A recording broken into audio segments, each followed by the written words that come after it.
네, 구스타프 말러의 3번 교향곡은 좀 특별한 구조를 가지고 있습니다. 6악장까지 있고 그 다루는 대상이 자연계, 피조계 전체입니다. 그래서 순서를 보면 1악장이 무기물입니다. 바위. 그래서 그 음악이 좀 투박하고 직설적입니다. 2악장은 식물. 그래서 바람에 나뭇잎이 살랑거리는 같은 그런 느낌이 들고 3악장은 동물입니다. 동물. 그래서 강아지가 뛰어다니는 그런 느낌이 듭니다. 4악장은 인간입니다. 인간에 대한 음악은요, 실제로 노래가 나오는데 인생에 대해서 참 심오하고 진지한 그런 가사를 담고 있습니다. 5악장은 천사들입니다. 근데 천사가 어린아이 같이 뛰노는 그런 밝고 명랑한 분위기이고, 마지막 6악장은 사랑이라고 되어 있는데 하나님입니다.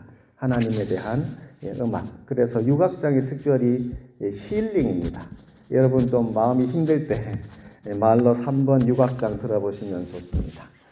이 교향곡에 어떤 세계관이 있는데 온 피조물이 어떤 등급, 위계 질서가 있는 것이죠. 맨 아래쪽에는 무기물, 바위가 있고 그 위에는 식물이 있습니다. 그 위에는 동물, 인간, 천사 이렇게 쭉쭉 올라가지요. 오늘 본문에도 바벨론 왕은 인간으로서는 최고의 권력과 명예를 가졌습니다. 그런데 그가 추락을 합니다. 그래서 식물도 되었다가 동물도 되었다가 그렇게 할 것입니다. 오늘 다니엘 4장의 말씀인데 또 꿈을 꾸거든요. 2장에서도 꿈을 꿨었죠. 그런데 2장에서 이 왕의 꿈 해석해라 하는 그런 느낌은 굉장히 뭔가 화가 나 있습니다. 그래서 학자들에게 내가 꾼 꿈을 너희들이 맞춰야 돼. 못 맞춘다고 하니까 다 죽인다 그러고 굉장히 불만이 많아요. 그런데 오늘 4장에서는 이 왕이 사람이 좀 유해졌습니다. 그래서 학자들에게 내가 또 꿈을 꿨네? 해석을 좀 해줘 하면서 이번에는 자기가 꿈을 내용을 다 말해줘요. 그렇게 했는데도 이 학자들이 해석을 못하죠.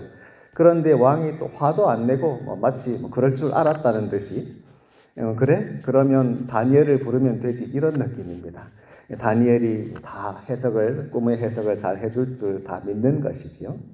그래서 다니엘이 불려옵니다. 그래서 왕이 다니엘에게 굉장히 공경하면서 다정하게 말을 합니다. 다니엘아, 박수장이라 그러거든요. 박수. 그 당시에 학자, 지혜자, 심지어 점치는 사람, 하늘 천문학도 하고 그런 모든 바벨론의 지식을 다 총괄하는 그 계층을 박수, 매지션이라 그랬습니다. 그거의 장이니까 굉장히 학자들 가운데는 가장 높은 사람이 된 것이지요. 그래서 왕이 다니엘에게 자기 꿈을 이렇게 얘기를 하고 해석을 해달라고 합니다. 자, 22절의 말씀 한번 보시겠습니다. 22절에 보시면 왕의 꿈꾼 내용이 이렇습니다. 큰 나무가 있었다. 그런데 이 나무가 어찌나 큰지 하늘에 닿았다고 되어 있습니다. 엄청난 거지요. 캘리포니아의 그 베이 지역에 가면은 그 레드우드라고 있습니다. 나무가 얼마나 큰지 나무 키가 100m를 넘는다 그래요. 그런 크고 굵은 나무들이 하이웨이 가로 쫙 나 있습니다. 그러니까 정말 멋있어요. 그리고 좀 압도가 되지요. 그런데 이 꿈에 본 나무는 이 하늘에 닿았다고 하니까 어마어마한 것입니다. 그래서 땅 끝에까지 보였죠. 여러분 나무를 좋아하시나요? 어렸을 때 혹시 아무 이유 없이 나무 위에 막 기어 올라가신 적 있는지 모르겠습니다. 생각 없이 올라갔다가 너무 높이 올라가서 내려오지도 못하고 울고 싶었던 그런 기억이 있으실 수도 있습니다. 나무가 참 고맙죠. 사실 우리 사람에게 너무 귀한 존재입니다. 나무 그늘을 만들어주고 또 가장 귀하게 열매를 주어서 우리가 먹고 살게 하죠. 하나님이 원래 사람을 지으셨을 때는 아담과 하와에게 첫 번째로 주신 식량이 나무 열매입니다. 그러니 우리 원래에 주신 음식은 열매 먹고 사는 거예요. 그뿐 아니고 이 나무는 사람들이 잘라서 가구도 만들고 도구도 만들고 참 귀하게 사용하고 심지어 마지막에는 장작으로 해서 불을 떼죠. 그래서 우리를 따뜻하게 해줍니다. 참 고마운 존재예요. 그런데 성경에서는 이 나무가 사람을 비유할 때가 있습니다. 사람이 나무 같다. 그래서 사사기 9장에서는 나무들이 모여서 왕을 뽑습니다. 그런데 누가 우리의 왕이 될까? 그래서 올리브 나무한테 이야기합니다. 네가 왕이 되어줘 했더니 올리브 나무는 아니야, 나는 기름을 내서 사람들을 기쁘게 해야 돼. 거절합니다. 그 다음에 포도나무, 무화과 나무 이런 나무들에게는 얘기했더니 아니야, 나는 열매를 낼 거야. 왕은 안 될 거야. 그렇게 합니다. 그런데 가시나무에게 네가 왕이 되라 그랬더니 좋아. 그러면 내가 왕이 되어서 뭐 다 불태울 거야. 이런 식으로 아주 교만하게 자기의 분수를 모르는 그런 어리석은 사람을 비유해서 가시나무의 모습을 볼 수 있습니다. 예수님께서 한 번은 그 맹인의 눈을 뜨게 해주시는데 마가복음 8장이거든요. 그런데 예수님이 한 번 안수하셨을 때 이 사람의 눈이 완전히 떠지지 않았어요. 그래서 뭐가 보이느냐 했더니 사람들이 보이는데 마치 걸어 다니는 나무 같습니다. 그래요. 뭐 사람이 이렇게 아래 위로 쭉 이렇게 길쭉하고 팔다리도 가지같이 보였을 수 있죠. 걸어 다니는 나무. 그런데 그것은 이 맹인이 눈이 아직 흐리기 때문에 그렇게 봤을 수도 있고, 그런데 또 한편으로 보면은 참 의미가 있는 말 같아요. 사람이 이렇게 인간으로서 이 세상에서 참되게 살아가야 하는데 그러지 못하고 그냥 나무처럼, 나무는 영혼이 없죠. 나무는 또 신경과 근육이 없기 때문에 뭐 생각이나 뭐 감각이나 그런 게 없습니다. 감정도 없고 양심도 없어요. 그런 존재가 되었다는 것입니다. 사람이 본래 하나님이 주신 영혼을 가지고 주님께 감사하고 주님을 찬양하면서 이 세상에서 하나님 주신 생명을 누리면서 복되게 살아야 하는 것이 인간이지요. 하나님의 가장 복된 창조물입니다. 그러나 지금 우리는 하나님으로부터 너무 멀리 떨어져 있지요. 그래서 이 세상 살면서 하나님 잊어버리고 참된 인간처럼 사는 것이 아니라 그냥 나무처럼 그냥 걸어가는 거예요. 그러나 그 안에 참 생명이 없는 우리 인간의 영적인 모습을 드러내주는 그런 말일 수도 있습니다. 이 바벨론 왕이 지금 이 나무에 비유된 것이거든요. 다니엘이 해석해 줍니다. 왕이여, 이 큰 나무는 왕 당신입니다. 하늘에 닿았다고 하니 얼마나 높고 그런 거예요. 그런데 그만큼 교만한 것이지요. 하나님께 비교되는 것입니다. 그리스 신화에 나오는 교만에 해당되는 단어가 있습니다. 그런데 그거는 그냥 보통 교만한 정도가 아니라 사람이 신들과 경쟁하는 그런 교만을 말합니다. 휴브리스라는 단어입니다. 그런데 그렇게 그리스 이야기에서 나는 신들처럼 대단해 뭐 이런 사람들은 끝이 안 좋죠. 신들이 벌을 내립니다. 성경에서도요, 인간의 죄의 가장 근본적인 원인은 교만인데 다름이 아니라 하나님께 비교되는, 하나님처럼 되고자 하는 것이 그의 교만입니다. 하나님처럼 되겠다는 거예요. 그래서 오늘 이 바벨론 왕이 사실 인간의 그 휴브리스, 교만의 대표 주자입니다. 그 이사야 14장에 그런 내용이 나옵니다. 거기에 보면은 이 왕이 얼마나 자기를 높이는지, 하늘에 올라가서 하나님과 비기겠다 하면서 계명성 얘기가 나오죠. 새벽 별입니다. 새벽에 제일 빛나는 별이 있습니다. 사실은 금성인데 가장 빛나는데 그것을 새벽별이라고 하죠. 루시퍼입니다. 루시퍼가 뭐 사탄이냐? 그건 아니고 루시퍼는 말 그대로 빛을 낸다는 뜻입니다. 라틴어인데요. 헬라어로 그대로 옮기면 포스포러스입니다. 맥락 없는 과학 퀴즈입니다. 포스포러스가 뭐죠? 화학 원소 중에 인입니다. 피. ATP 할 때 그 피입니다. 인간의 사람 생명의 몸에 꼭 필요하죠. 인이 빛을 내기 때문에 그런 이름이 붙었습니다. 그러니 루시퍼는 다른 너무 의미 부여할 건 아니고 빛난다는 뜻이에요. 그런데 새벽에 제일 빛나는 그 샛별 금성에다가 자기 자신을 비유합니다. 그래서 이 바벨론 왕이 내가 그만큼 높고 빛나고 아름다워 이렇게 자기의 영광을 자랑할 때 하나님이 그를 땅 밑으로까지 내리시지요. 그렇게 교만한 자의 상징이고 오늘 본문도 마찬가지입니다. 그래서 이 바벨론 왕이 이렇게 하늘에까지 닿는 땅 끝에서도 보이는 그런 나무가 되었습니다. 그랬더니 어떻게 되었는가? 23절 한번 보시겠습니다. 23절 왕이 보신즉 한 순찰자 거룩한 자, 동일한 존재입니다. 그런데 천사를 생각하시면 되고 순찰자, 감찰자, 와처라고 되어 있습니다.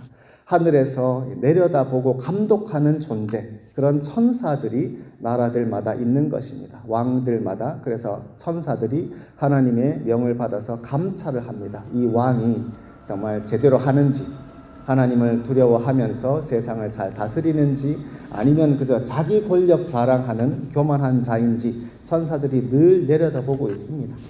사실은 왕들뿐 아니라 우리 모두에게 그럴 수도 있습니다. 예수님께서 어린 아이들의 천사를 말씀하신 적이 있거든요. 그러니까 하나님께서 우리들에게 와쳐 하늘에서 내려다보시고 순찰을 하시되 우리들이 정말 하나님을 잘 섬기고 잘 참된 인생의 모습을 보이는지 그렇지 않고 교만한지 보는 순찰자 거룩한 자가 이제 바벨론 왕을 보다가 이제 하늘에서 내려왔습니다. 그래서 말하기를 그 나무를 베어 없애라. 그 큰 나무를 잘라버립니다. 그런데 뿌리와 그루터기는 남겨둬요. 아직 뿌리까지 뽑아버리지는 않아요. 그러면 완전히 끝이지요. 그런데 아직까지 소망은 남겨두지만 그루터기는 남겨두고 또 쇠와 놋줄로 묶어두라, 그런 꿈을 꾸었습니다.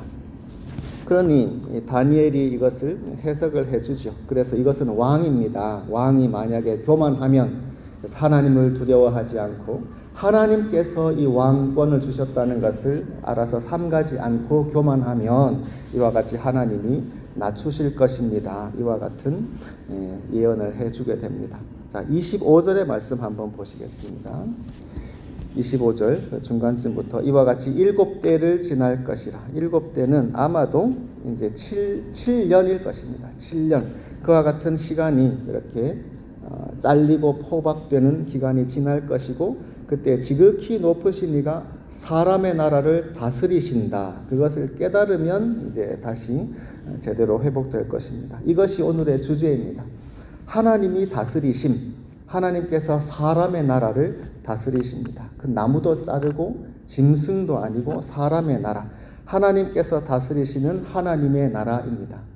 우리가 하나님의 나라에 대해서 많이 배웠지요. 그런데 이 다니엘서가 특별히 복음서, 공관복음, 마태, 마가, 누가복음에 굉장히 강한 이런 이제 의미를 주고 있습니다. 하나님 나라, 하나님께서 친히 다스리시는 나라를 세례 요한도 선포하고 예수님께서도 가는 곳마다 가르치셨잖아요. 그래서 하나님 나라가 가까이 왔다. 그리고 하나님 나라를 위해서 제자들을 부르시고 그 나라를 이 땅에 실현하시고 결국 완성하기 위해서 십자가 고난과 또 부활의 길로 가시지요.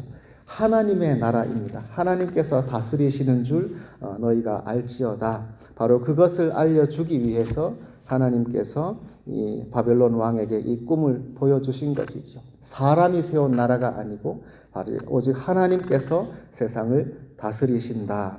그러니 이 왕은 어떻게 해야 되는가? 자, 27절 한번 보시겠습니다. 27절. 공의를 행함으로 죄를 사하고 가난한 자를 긍휼히 여김으로 죄악을 사하소서. 그러면 왕은 어떻게 해야 되는가? 하나님께 예배를 많이 드리라거나 헌금을 많이 하라거나 그렇게 얘기하지 않습니다. 다니엘이 왕에게 말하는 것은 왕이여, 이 하나님의 심판을 피하려면 공의를 행하라. 하나님께서 왕권을 주셔서 지금 왕으로서 온 세상을 다스리고 있는데 의를 행하라는 것입니다. 하나님의 공의, 하나님의 정의를 실현하는 나라를 만드십시오. 그러나 사람의 욕심은 어때요? 그죠? 자기의 권력을 위해서 자기가 좋아하는 사람, 자기가 보기에 도움이 되는 사람을 선호하고 그렇지 않은 사람은 벌 주고 멀리하고 이렇게 하죠. 의롭지가 않은 것입니다. 하나님의 의는 정말로 옳게 합당히 행하고 하나님과 사람들에게 올바르게 행하는 사람에게 이제 의롭게 또 선하게 대하고 그렇지 않으면 벌 주고 그렇게 하는 것이 공의입니다. 그대로 하라는 것입니다. 특별히 가난한 자를 긍휼히 여기라 그랬습니다. 굉장히 의미 있는 말씀이 되겠습니다. 이 바벨론 왕이 이 하나님의 심판과 징벌을 면하려면 다른 것이 아니라 가난한 자를 긍휼히 여겨야 된다 그랬습니다. 왕으로서 이 세상을 다스리게 되면 권력이 생기고 권력 주변으로 모이는 사람들이 있고 또 반대로 밀려나서 고통받는 사람들이 있죠. 가난한 사람들은 왕이 별로 신경 쓰지 않습니다. 그들은 힘이 없으니까. 그러나 그 가운데에서 눈물 흘리고 고난당하고 또 하나님께 간절히 기도하는 가난한 사람들의 기도를 하나님 들으십니다. 왕이 할 일은 그들을 긍휼히 여기는 것입니다. 바로 그것을 위해서 왕권을 주신 것이죠. 그러니 예수님도 이 땅에 오셨을 때 세상 모든 사람들을 사랑하시죠. 그러나 특별히 예수님께 가까이 간절한 마음으로 예수님을 찾은 사람들은 가난한 사람들입니다. 실제로 물질적으로도 그렇고 심령이 가난해서 뭔가 예수님에 대한 간절한 마음, 예수님 아니면 나는 살 수 없다고 하는 그런 간절한 마음으로 오는 사람들이 결국 예수님을 만났습니다. 그와 같은 이 세상에서 고난당하고 버림받고 밀려난 사람들, 가난한 사람들을 하나님 불쌍히 여기십니다. 우리도 마찬가지입니다. 우리들이 이 세상에서 권력자가 되기, 부자 되기, 잘 사는 사람, 이런 사람들이 되기를 다 원하지요. 그러나 그와 같을 때에 하나님으로부터 멀어질 수 있습니다. 도리어 더 귀하고 복된 것은 세상에서는 가난할지라도 세상 사람의 눈으로 볼 때는 대단치 않고 인정도 칭찬도 받지 않을지라도 도리어 그것이 낫습니다. 가난한 자일지 몰라도 하나님께서 불쌍히 여기시고 자비를 베풀어 주시는 사람, 그런 사람들이 도리어 예수님 곁에 가까이 왔습니다. 그래서 예수님은 죄인들과 병자들과 장기와 세리와 그런 사람들이 하나님 나라에 먼저 들어간다 말씀하셨지요. 먼저 된 자가 나중되고 나중된 자가 먼저 되고, 이와 같이 우리들이 오직 바랄 것은 이 세상적인 다른 것보다 오직 하나님께서 우리를 불쌍히 여기시기를, 주님께서 자비와 긍휼을 베풀어 주시기를 바랍니다. 그와 같은 간절한 그리고 심령이 가난한 사람들이 되기 바랍니다. 바로 그 일하라고 하나님은 세상에 권세를 세우신 것입니다. 그러니 다니엘이 이 왕에게 말하는 것도, 왕이여, 자기의 권력을 강하게 하기 위해서 세상의 부자들과 권력자들을 친하게 지내는 그런 삶이 아니라 가난한 자를 불쌍히 여기소서. 그러면 하나님이 불쌍히 여기실 것입니다. 이렇게 말을 해주고 있죠. 자, 그런데 이 다니엘의 말을 이 왕이 귀담아 들은 것 같지는 않습니다. 이 바벨론 왕은요, 이 성경에서 좀 우매자, 또 미련한 자, 그런 표현이 있거든요. 좀 그런 사람들을 상징해요. 왜냐? 말씀을 암만 들어도 자꾸 잊어버려요. 2장에서도 다니엘이 꿈 해석해 줬죠. 하나님을 찬양하고 잊었어요. 3장에서는 또 뭐 신상 세우고 그랬는데 또 새 친구들을 하나님이 구원하시는 걸 보고 감격해서 하나님 찬양하고 또 잊어버려요. 지금도 다니엘이 이런 꿈 해석을 너무 잘 해줬는데 그런가 보다 했지만 또 잊어버리고 또 교만하게 가거든요. 그러니 암만 말씀을 들어도 자꾸 잊어버리니 참 안타깝습니다. 사실 그게 인간의 모습이죠. 그러니 우리들이 그만큼 참 어리석고 약하구나. 그러니 계속해서 말씀 계속 읽고요. 또 설교 말씀 들으면서 하나님 말씀을 계속 마음속에 새기면 그와 같이 믿음이 우리에게 굳게 세워지게 될 것입니다. 그 하나님의 은혜지요. 그런데 이 왕은 그렇지 못하고 자꾸 그냥 자기 마음대로 합니다. 그래서 이 왕이 어떻게 되는가? 오늘 읽진 않았지만 30절 말씀 한번 보시겠습니다. 30절에 이 왕이 어떻게 하냐면 왕궁의 지붕에 올라갔다. 높은 바벨론 왕궁의 높은 지붕에 올라가서 자기가 세운 도성을 쫙 내려다보니 기분이 좋은 것이죠. 그래서 야, 내가 생각해도 대단하다. 이 큰 바벨론은 내 능력과 권세, 능력은 실제로 할 수 있는 이런 물리적인 힘을 말하고, 권세는 그렇게 할 수 있는 오토리티를 말하고, 이 둘 다 있는 거죠. 이 사람에게는 나의 능력과 권세로 건설하였다. 나의 도성으로 삼고 내 위엄의 영광을 나타낸다. 나가 나오죠. 내 것이고 내 영광이고 자기 중심적인 것이죠. 내 중심적인 내가 했다는 자기 자랑이 가득 차 있습니다. 교만한 것이죠. 하나님의 주시는 이와 같은 축복을 인정하지 않고 내가 다 했다는 것입니다. 그랬더니 갑자기 하늘에서 소리 들리고 아까 다니엘이 꿈에서 들려줬던 그 말이 그대로 이루어지게 됩니다. 갑자기 이 사람이 정신이 이상해져 버려요. 그래서 그 꿈에서 나왔던 것처럼 들 짐승처럼 되어버립니다. 하나님께서 벌 주시죠. 그래서 나가서 하늘의 이슬 맞고 비 그대로 맞고 소처럼 풀을 먹었다 그러고, 도대체 어떻게 된 건지 소처럼 풀을 뜯어 먹었대요. 그냥. 그리고 머리는 길고 손톱은 길고 그렇게 되어 있습니다. 바로 이렇게 이 느부갓네살 왕이 정신이 이상해진 그 대목을 다루는 오페라가 하나 있습니다. 그 나부코, 베르디의 작품인데 느부갓네살을 이태리어로 잘라서 나부코라고 이렇게 했습니다. 베르디의 초기 첫 번째 대박난 작품인데, 바로 이 왕을 이제 주인공으로 삼고 이렇게 갑자기 정신이 나가는 대목이 나옵니다. 그런데 무대상으로는 하늘에서 번개 같은 것이 우르릉 해가지고 왕이 막 깜짝 놀라고 왕관이 벗겨지고 합니다. 그때 그 왕의 대사가 이렇습니다. 이렇게 노래를 하는데, 누가 나의 호를 뺏어가는가? 지금 왕이 지금 정신이 나간 겁니다. 이 끔찍한 유령이 왜 나를 쫓아오나? 누가 내 머리끄덩이를 잡아서 땅바닥에 내동댕이 치는가? 이럽니다. 왕이 지금 완전히 정신이 나간 거예요. 그래서 그 위험은 간 곳 없고 온갖 두려움 짓누르고 있습니다. 내가 이렇게 되었는데 딸아, 나를 도와주지 않느냐? 유령들에게 둘러싸여 있구나. 이러면서 말합니다. 핏빛 하늘이 내 머리 위로 떨어진다. 왜 내 눈에서 눈물이 흐를까? 이럽니다. 이런 대사가 있고, 그렇게 이 왕이 이렇게 온갖 권세와 영광을 누리다가 하루아침에 몰락해버리고, 그래서 오페라상으로 이렇게 광기가 서려 있을 때 그 나라가 거의 무너질 뻔하죠. 여기서 또 히브리 노예들의 합창도 나오고 그렇게 됩니다. 이 왕이 이렇게 정신이 짐승처럼 되어버렸습니다. 짐승처럼. 짐승은 생각을나 이런 반응들이 다 본능적이죠. 짐승은 자기 자신의 자의식이 없을 겁니다. 내가 누구인지, 내가 이렇게 살아도 되는지, 그죠? 내가 과연 이렇게 사는 삶이 참된 삶인지 스스로 반성하지 못해요. 그냥 짐승처럼 사는 것입니다. 이때 이 왕이 과연 정신 상태가 어땠을지, 정말 짐승 같았다면, 그래서 하늘에 비 다 맞고 풀 뜯어 먹는다면 아마 자기 자신도 반성하지 못했을 겁니다. 그냥 꿈꾸는 것 같이 그렇게 시간을 지냈을 거예요. 참 비참하지요.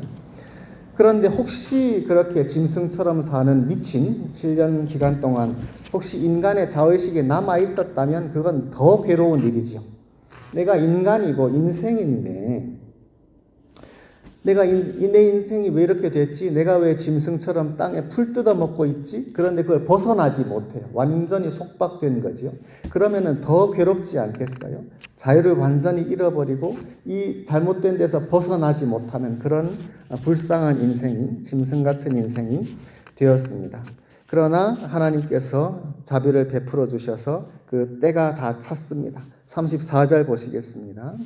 그 기한이 참에 나 느부갓네살이 하늘을 우러러 보았습니다. 그죠? 하늘을 우러러 보았더니 총명이 다시 돌아왔다. 그 7년이면 7년 기한이 다 되었을 때 문득 하늘을 올려다 봤어요. 그동안에는 땅만 본 거죠. 땅에 풀 뜯어 먹은 것입니다. 그런데 문득 하나님이 은혜 주셔서 하늘을 올려다 보는 순간 총명이 돌아왔습니다. 다시 사람의 마음이 된 거예요. 짐승의 마음이었다가 사람으로 돌아왔습니다.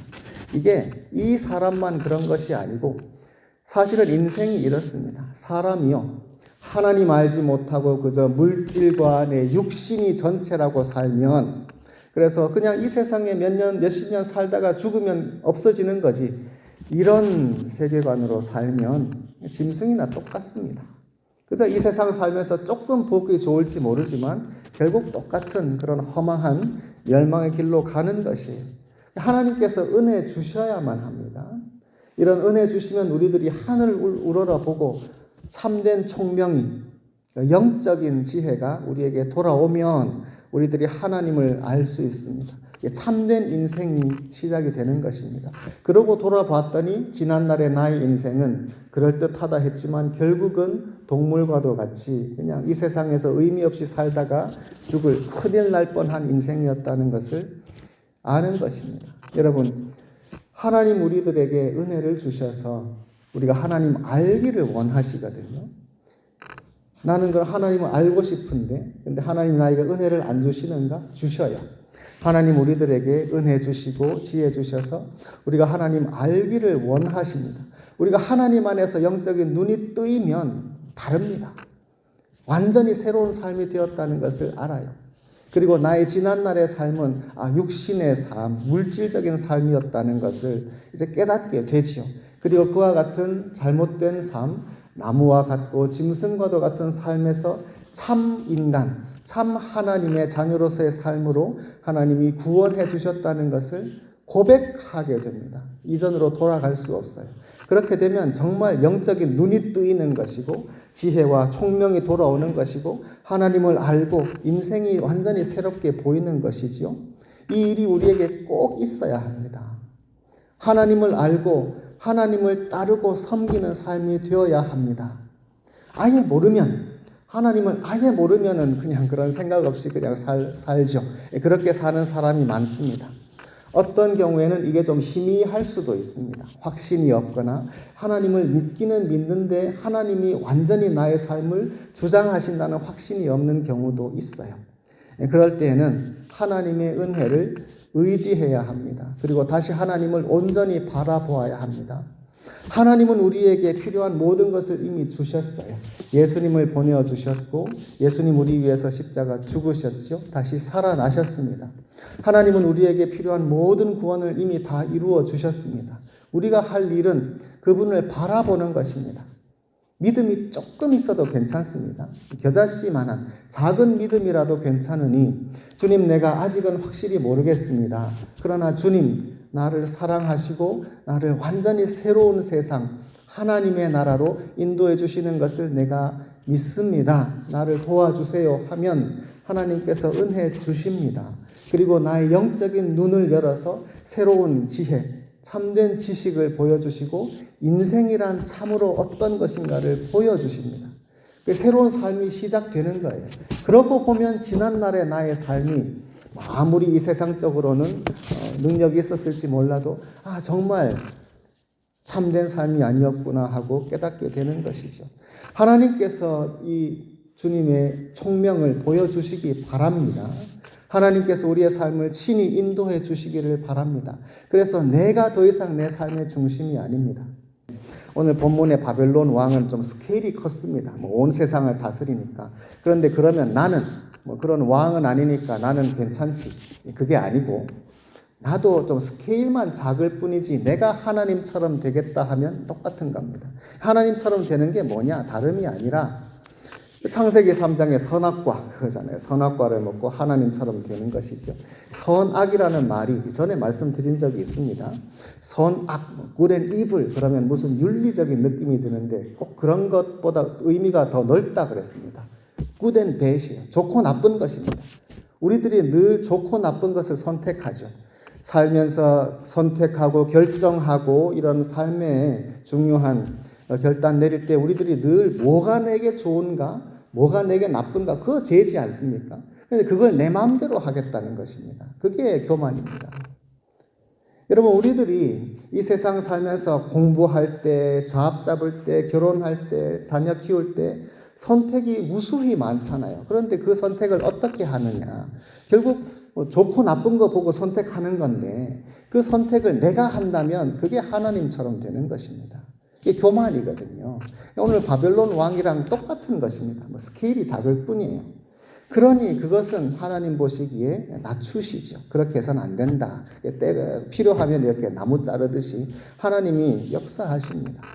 그렇게 되지 아니하고 아니다. 하나님이 살아계십니다. 하나님이 나의 주님이십니다. 그리고 하나님께서 나의 삶을 인도하십니다. 나는 하나님께 순종합니다. 이렇게 눈이 열린 사람, 하나님께서 이 세상 다스리시고 나의 삶을 친히 나의 손 붙들고 가신다는 것을 아는 눈이 열려서 총명이 돌아와서 아는 사람은 다릅니다. 이와 같은 믿음으로 우리들이 이 삶을 살아야 합니다. 공부를 하신다면 하나님께서 친히 이 길을 보여주시는 영적인 축복이 있으시기를 축원합니다. 우리가 그렇게 살지 않으면요, 믿음이 있고 교회를 다녀도 축복을 누리지 못하는 거예요. 너무 안타까운 일입니다. 하나님께서 우리들에게 이미 필요한 은혜를 다 주셨다니까요. 믿으셔요. 성령님 우리에게 이미 부어주셨고 그저 우리에게 필요한 것은 조금 우리들의 마음이 여는 것입니다. 그래서 하나님께서 내 속에 자유롭게 역사하실 수 있도록 나 자신을 그분께 한번 드려보셔요. 맡겨보셔요. 믿음이지요. 믿음인데 하나님께서는 모든 것을 이미 다 예비하시고 우리들을 도와주시기로 안다를 하시는 분이기 때문에 반드시 우리를 도와주십니다. 우리들은 이 바벨론 왕의 이런 우매한 길로 가지 아니하고 교만치 않고 내 뜻대로 선택하지 않고 하나님께서 우리에게 지혜와 총명을 주셔서 참 인간, 참 사람의 삶, 참된 인생이죠. 하나님께서 원래 의도하신 모든 피조물 가운데 가장 귀한 존재인 참 사람의 삶을 사는 저와 여러분 되시기를 바랍니다.